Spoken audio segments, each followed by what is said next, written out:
All right, welcome back. Now we're in the clearance delivery, and we're also going to look over the ground sections of the Newark SOP.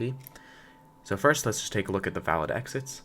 So you've probably seen this before at Philly, or if this is your third or fourth facility. But again, we just have this nice little chart with all the directions. And there's a couple of exceptions. So you'll see ZIMS is an RNAV only exit. It says it right here as well. So it's RNAV equipped turbojet aircraft only. And we also have a couple of exits. So we say that Elliott is only for 14 and 16,000 people. So people are filed at 14 and 16,000. And Newell and ZIMS are both for flight level 180 or above.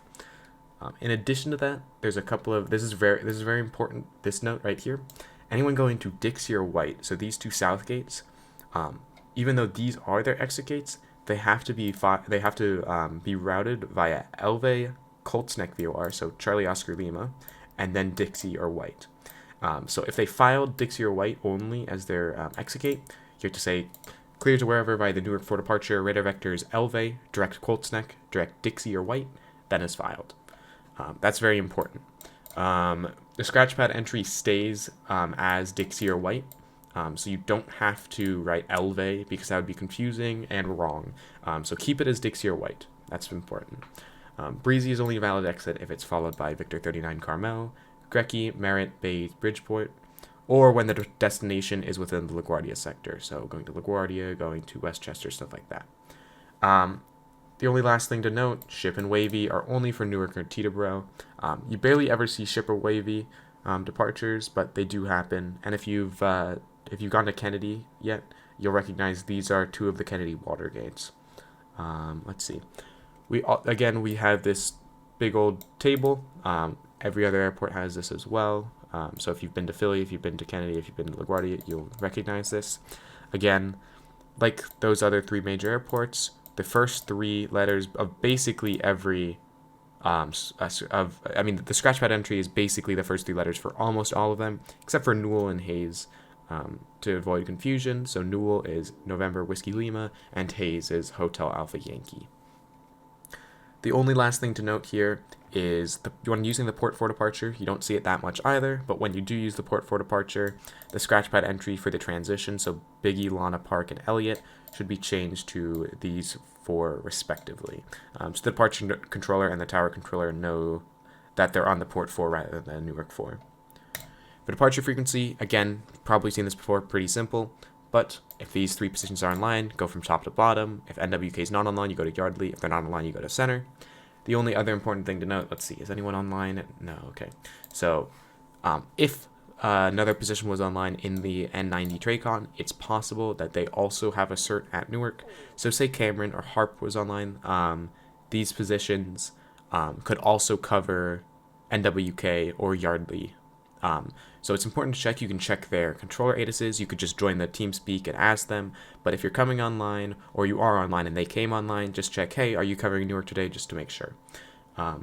One last thing to check is if the aircraft is going to an Eastgate, ship, or wavy, and NWK is offline, but LSO is online, we're going to make their departure frequency LSO just because of the proximity, and they'd be going to LSO anyways, even if NWK was online. So again, even if NWK is offline and not covered, LSO could be online or covered by another controller. So say someone was on Harp or they were on Cameron and also controlling Harp, you would use that frequency instead. And you should coordinate it with them, let them know, hey, we've got a Newark departure. Again, no one's online, use Unicom 122.8. Common amendments, you've probably seen this before, but again, if they're going to a filed exit that's wrong, so say they filed, Kingston, right? They go via Breezy, then Kingston, and then say they were going via an airway, but their initial string was incorrect, the way they were joining the airway was incorrect, you could use this. So if someone's on J209, but they filed incorrectly, we'd want to put them on Elve, Colts Neck, White, J209, and switch the scratchpad to White. All pretty simple, probably something you've seen before. LOA routes again, right? We can just use the preferred route database. Again, if it's one RTEC away or within the RTEC, every route, even if it's gray, you should use. And if it's more than 1 RTIC away, use our LOA routes, so the ones that are in green. Also, you can use the preferred route database. I like to use it every time, bar a few exceptions. But even if you don't need to give them the verbatim route, but if they're going to somewhere that is that's more than 1 RTIC away, but you know their route is wrong, the preferred route database can be a very good tool to either get them going in the right direction if the common amendments doesn't help you out, or even giving them a full reroute if it's just a really bad route. All right, so now we're going to get into the meat and potatoes, which is the IFR Departures tab. Up here, it shows you initial altitudes for each departure, the Newark and the Port 4, and depending on which ops we're doing and what LaGuardia is doing for when we're on the 4s or 1-1. I'm going to go through these kind of backwards. I'm going to start with Liberty, just because I'm going to go from least common to most common. The Liberty departure should always be avoided. This is just here sort of for information, so you know what it is, what it was used for, what the different climbs are. But if someone files with this, you should switch them to the Newark 4, and if they say they can't accept the Newark 4, just clear them via radar vectors, because we would prefer them to be on radar vectors than the Liberty departure. So never clear someone via the Liberty departure. It's just here for your own information.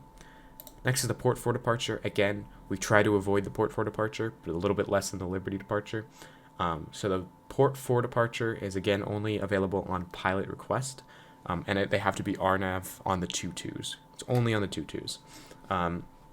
Now, if they're going to Elliott, Lana, Biggie, or Park, these are the transitions, so it would not be a radar vector departure. So they'd just be cleared like this, cleared to wherever Port 4 departure, Lana transition that is filed, or depending are Elliott or Park or Biggie. But if they're going to another exit gate, then you do clear to wherever Port 4 departure, radar vectors to their exit gates, in this case Merit, that is filed. This does not have any altitude restrictions, so you're just going to maintain 2,500, and it's always 2,500 because it's always used on the 2-2s.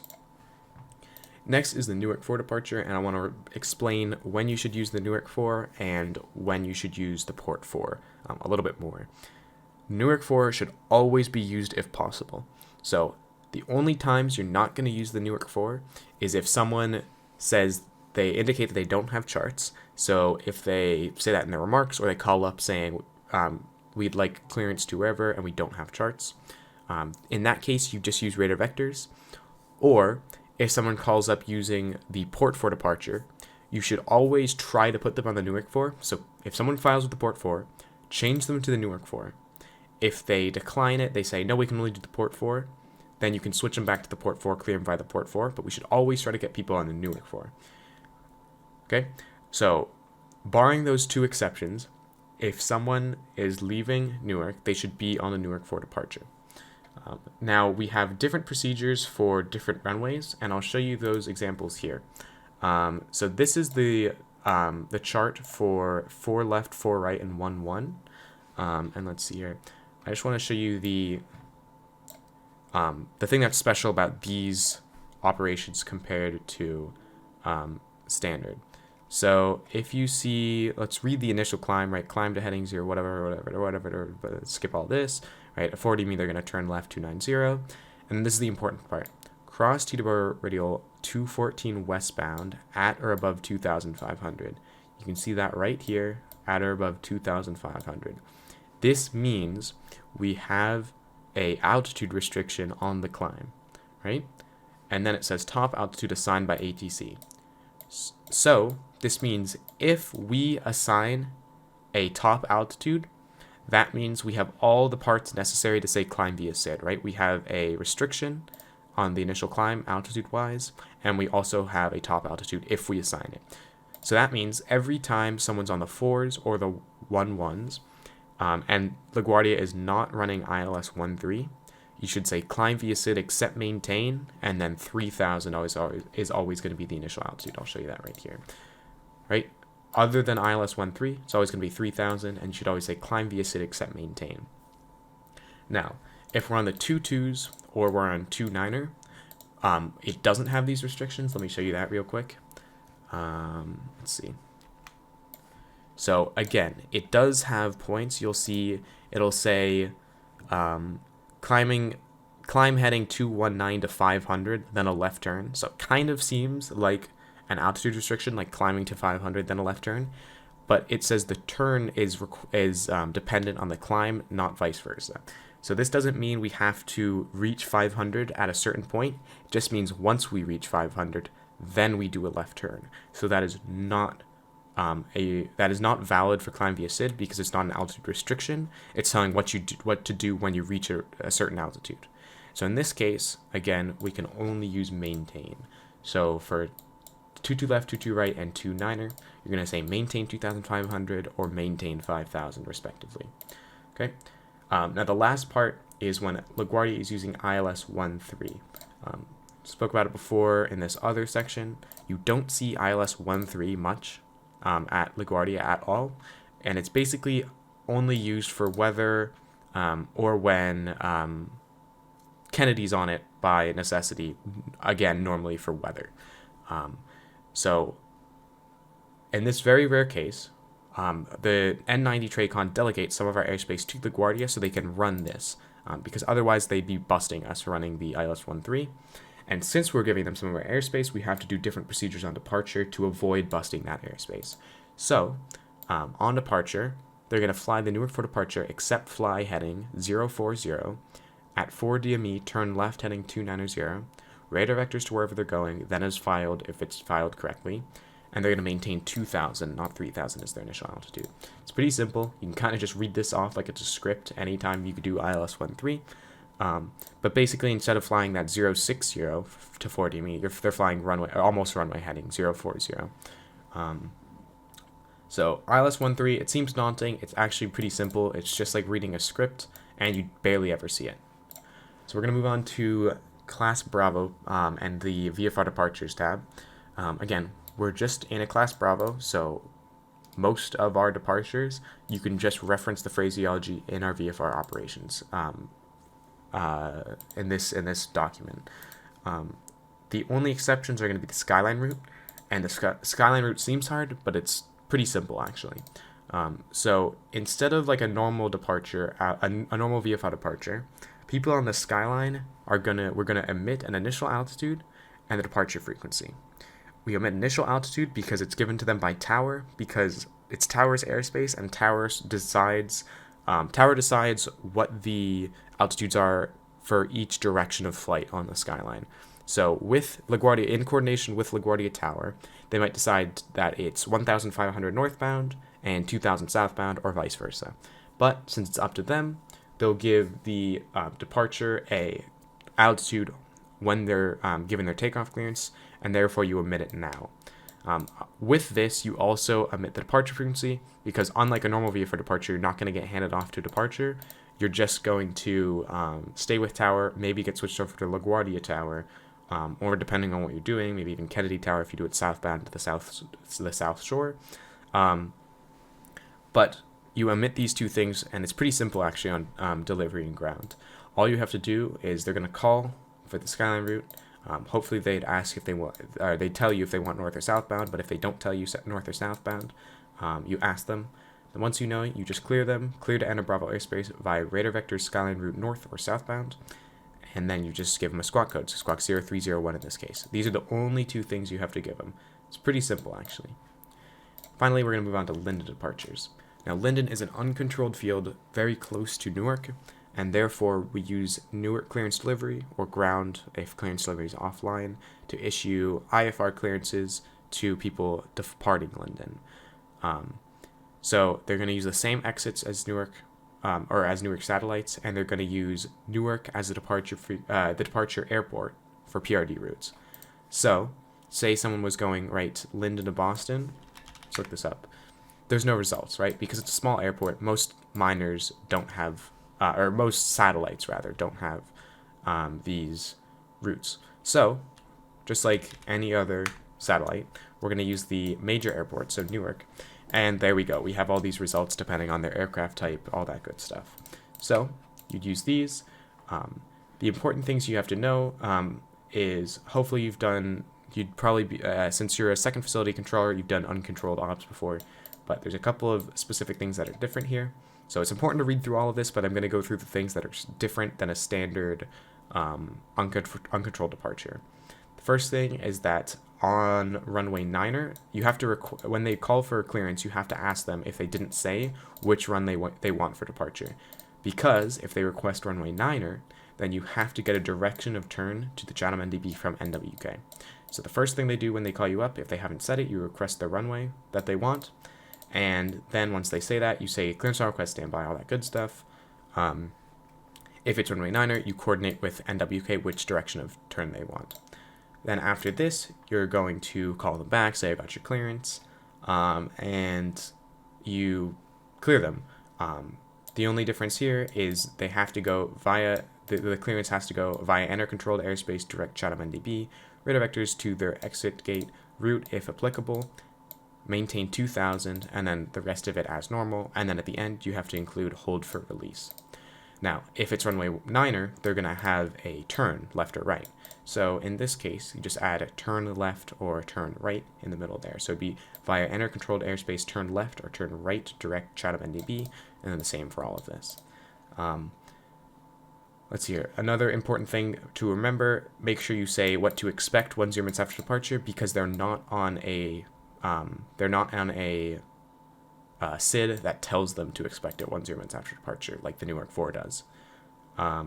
When you are coordinating a release, you just tell them to stand by when they advise ready number 1 for departure, and you can coordinate release as normal for any other uncontrolled departure, because in this case it's not the TRACON that's controlling the uncontrolled departure, it is the delivery. So instead of just doing it yourself, you're asking someone else for the release, and then they call that NWK or whoever's covering them airborne.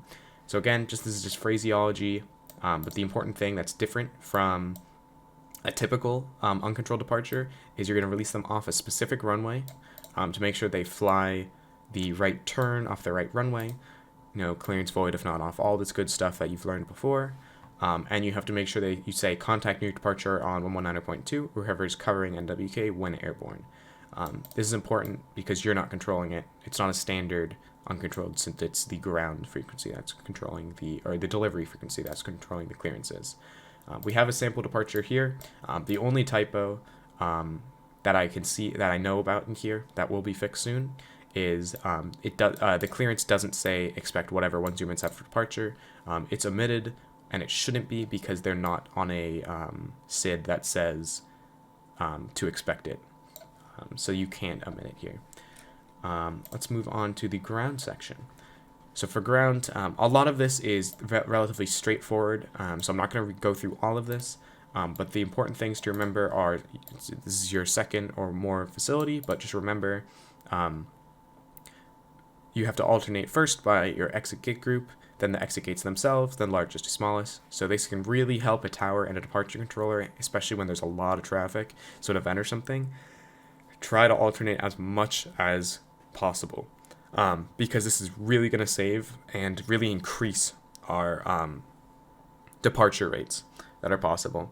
For intersection departures, again, this is pretty straightforward. You can read through all of this yourself, but typically if we're doing 22 right, 22 left, we're going to depart 22 right at Whiskey. And if we're doing 22 right and 29er, we'll do 22 right at Yankee, and 4 left is always full length. Let's see here. We do have lanes, departure lanes for all the different intersections here, so if you do have to reference this, you can.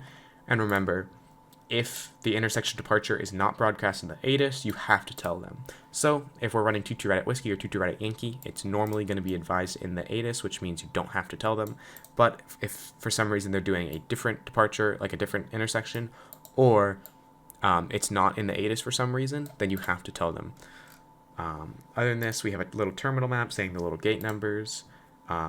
We have taxiway restrictions, so again, I'm not going to read through all of these, but these are pretty straightforward. Just read through them, make sure you know where people can and can't taxi. We have a movement chart, which is suggested taxi routes. Again, you don't have to necessarily follow this, but it's just good examples of the routes to use. And again, suggested parking guides. So if you're not sure where someone parks and you want to send them to the right terminal, it's suggested. You don't have to give them this terminal. They might request something else because either they're wrong, or this is a little out of date, or they don't really care. but again, just suggested. And then finally, I think this is the last important part to note. Taxiway Alpha is primarily used for inbound aircraft, and Taxiway Bravo is primarily used for outbound aircraft. Alright, so now I'm going to hop into VRC and just show you how this works. Alright, here we are in VRC, just showing the use of Alpha and Bravo. And basically, let me take a screenshot real quick. You'll notice I'm using the Aztecs profile, which means C4 is facing due west, 2-2 right is facing due east, so you know the orientation isn't right. But it still works for showing what I mean using Alpha and Bravo. So Bravo we use for outbound departures, and for for Alpha we use for inbound arrivals. So let's say we had someone taxiing on the ramp at terminal. Let's say they were at gate 54 at terminal B. Let's say they're right here. Let me draw a little. They're right there. So if we're doing 2-2 at whiskey, right, just a standard taxi route, it's going to be Bravo, Romeo, and then whiskey to 2-2 at whiskey. If we were doing forward left, it would just be a right on Bravo instead, Delta, and Alpha Alpha. Pretty straightforward. Now let's say we're still doing forward. Someone lands for right, they exit Golf, tower tells them to cross, and then they call you. So let's say they wanted, let's say it was an American, they wanted Terminal Alpha Gate 32, right? They can just taxi the ramp, straight ahead straight ahead Golf, left Alpha, and they could just take any route in they want, all the way around here. This still works. Let me just go back to, let's say this guy was going Bravo Romeo Whiskey to 2-2 Red at Whiskey. Someone exits Echo, crosses at Echo. They want Terminal Charlie, right? It's United. So you go Echo, Alpha, all the way around here on Alpha, and then whenever they need to get in to their gate. See, it works really well. There are some, of course, spots where people could cross. So you see anytime you're taking someone in and out, one or more of these routes will cross when someone's not on Bravo and Alpha. So if someone's going into the gate or out of the gate, this will cross with either Bravo and Alpha. So watch for these. You could say give way to the, let's say give way to the American 737 left to right on Delta Lima. Or you could say give way to the United's A320 right to left on Alpha, right? Just tell them to give way. Easy as that. Now, these are kind of situation by situation because the taxi routes are never going to be exactly the same where they're coming out of the ramp, where they're coming from. But the main one that can be a problem is specifically on the 2-2s. And it's so when you have, here, let me actually erase a lot of this real quick. When you have, let's say we had someone coming from, let's say we still had that guy coming from over here, but we also had someone come from the ramp over at Romeo Juliet, right? So he would taxi straight ahead, left on Bravo, Romeo, and Whiskey to 2-2 at Whiskey. This guy would get straight ahead, right Bravo, left Kilo, left Romeo, Whiskey, right? So, looks easy enough, but the problem is we have two sort of flows that sort of clockwise and counterclockwise flow on Bravo, because no one on Bravo out here is going to take that left on the Bravo, so this region is going to be pretty bare, but they're both going to be merging right at this spot.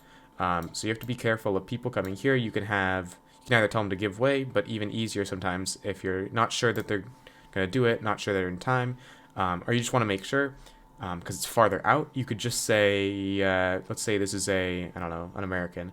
So American 123, give way to the United 737 on Kilo, right? Merging from Kilo. But even easier than that, since it might be hard to see, right? It could be after left wing, something like that. Even easier, you could just say hold short of Juliet, right? Have them hold short of Juliet, or the other way, the United 123, hold short Sierra, or hold short of Kilo, even, so they don't even make this left turn. And this way, they can just sit here, kind of lined up, and you kind of bring them in as you need. Another good thing about this intersection is, say we had like two merits coming out of here, so should have typed this out, my handwriting's terrible. Two merits, and we have like two white departures, so going to different exit gates, going to different like gate groups even. So what you could do, you could have both of them hold short on Sierra right, send one of these guys ahead and tell the other guy to hold short of Juliet or hold short of Kilo. then send one of these guys and kind of alternate them, and that can help you get that flow that you want, so that tower has an easier time sending them out. So you can use that to kind of merge and get them in the right order that you'd like, but this is definitely a problem area you want to be sure you look at to make sure you don't have any two aircraft merging into each other and hitting each other right here. Yeah, that's going to be it for the delivery and ground video for the Newark SOP. Next one is for tower. Again, any questions, just let us know. Thanks.